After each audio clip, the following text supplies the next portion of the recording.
So this is what it feels like to be the only one allowed to talk. Can this be used to vet speeches?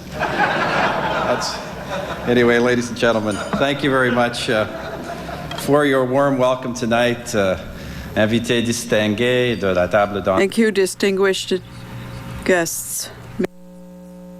My role, and it is a distinct honor and pleasure for me to introduce the 18th Prime Minister of Canada, Mr. Brian Mulroney.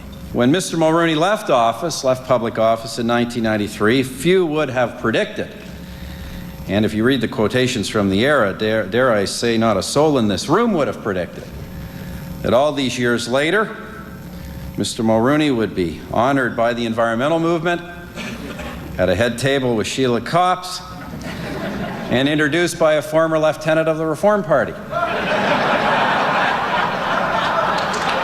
Now,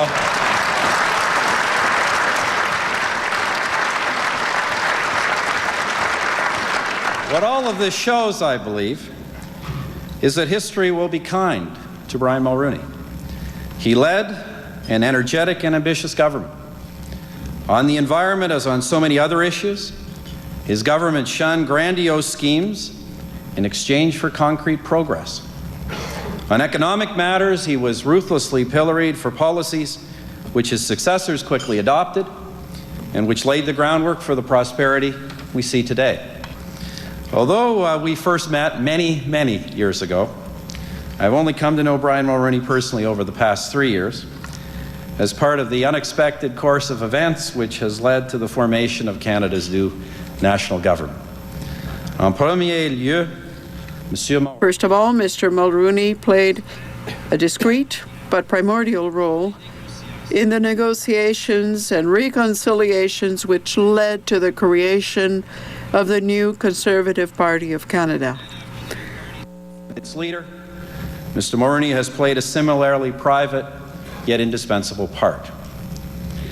When one assumes the sometimes lonely role of national Conservative leader and, more importantly, of Conservative Prime Minister, there are precious few voices of experience to whom one can turn. In our relationship, Brian Mulroney has proven generous with his time and frank with his advice, while making impositions on neither my schedule nor my decisions. And as Brian has always urged, as a guiding principle for any action I must take, the greater long-run interests of Canada. For these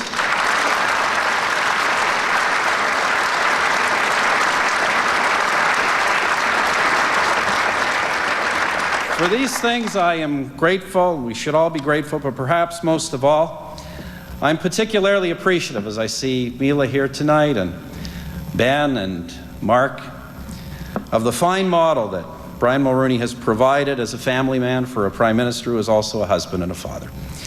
Et cela étant dit, mesdames et messieurs. And this being said, ladies and gentlemen, let me introduce to you our Greenest Prime Minister.